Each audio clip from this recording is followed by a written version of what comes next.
Hello everyone, this is Sudhir and welcome to our YouTube channel.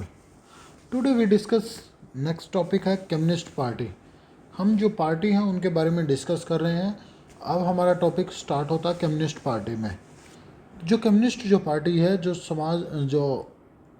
साम्यवादी जो party है, इसके बारे में डिस्कस है वो करेंगे आज की क्लास में हम।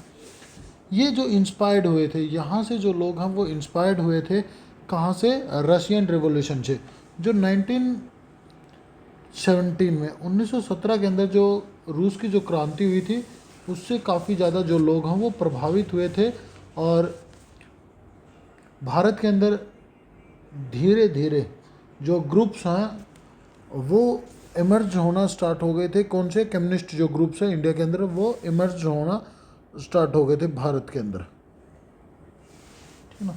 भारत के अंदर काफ़ी ज़्यादा जो ग्रुप्स है वो इमर्ज होना स्टार्ट हो गए थे भाई।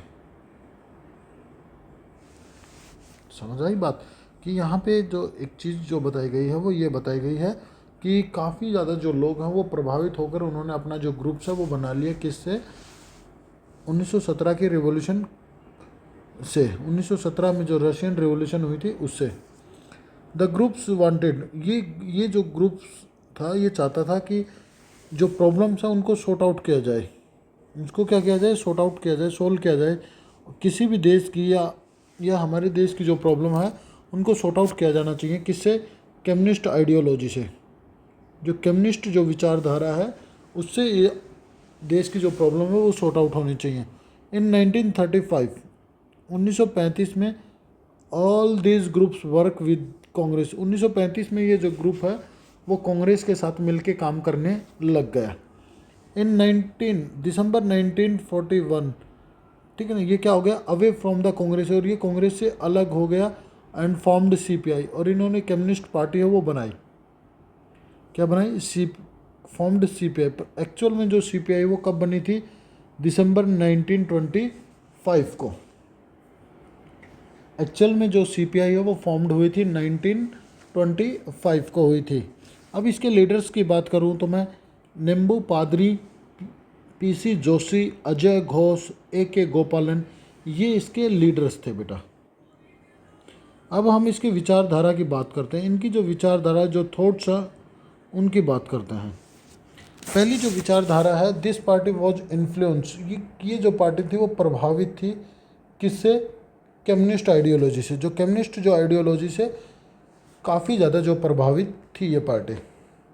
He said that the freedom achieved, इनका मानना था कि जो हमें जो आज़ादी मिली है इन 1947 में, इज़ नॉट ट्रू फ्रीडम, ये एक सच्ची स्वतंत्रता नहीं है। यह एक सच्ची स्वतंत्रता नहीं है जो हमें 1947 के अंतर्गत है वो मिली है। इस पार्टी ने क्या किया? इन 1951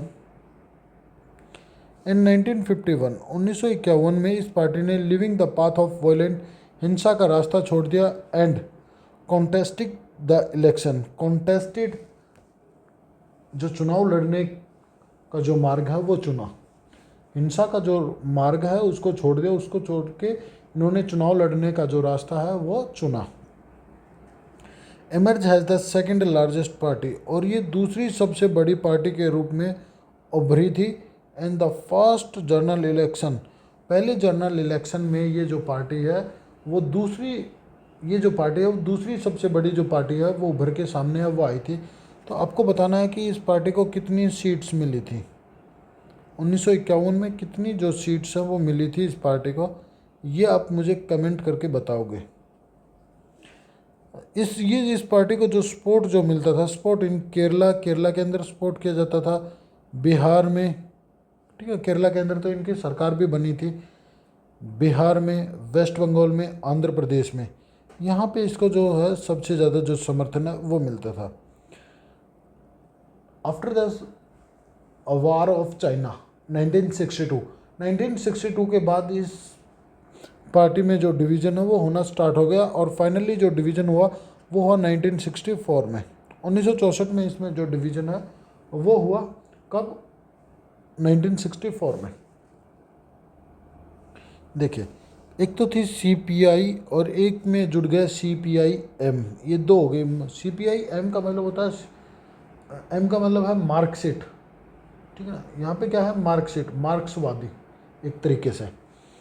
अब जो सीपीआई थी वो सपोर्ट कर रही थी यूएसएसआर को, जो समाजवादी थी, जो यूएसएसआर का जो मॉडल था, सोशलिस्ट जो मॉडल था, उसको ये क्या कर रही थी, ये सपोर्ट करती थी। जबकि ये जो पार्टी थी वो सपोर्ट करती थी कि इसको, चाइना को, और यूएसएसआर को क्या करती थी, अपोज करती थी, विरोध करती थी। ठीक है ना। तो यहाँ पे आपसे पूछा जा सकता है कि कौन सी सीपीआई जो पार्टी वो कब स्प्लिट हुई, और फिर इसके अलावा कि कौन सी पार्टी यूएसएसआर को सपोर्ट करती थी और कौन सी चाइना को सपोर्ट करती थी। ये इस तरीके के से जो एमसीक्यू हैं वो आपसे पूछे जा सकते हैं। उम्मीद करता हूँ कि आपको समझ आया होगा। फिर भी कुछ डाउट है तो आप मेरे से कमेंट पे पूछ सकते हो और मैं उनका जवाब है वो दूंगा। और आपसे भी उम्मीद करता हूँ कि जो पूछे गए जो प्रश्न हैं उनका आप कमेंट में जवाब है वो ज़रूर देंगे। जब तक के लिए thank you and thank you very much बेटा।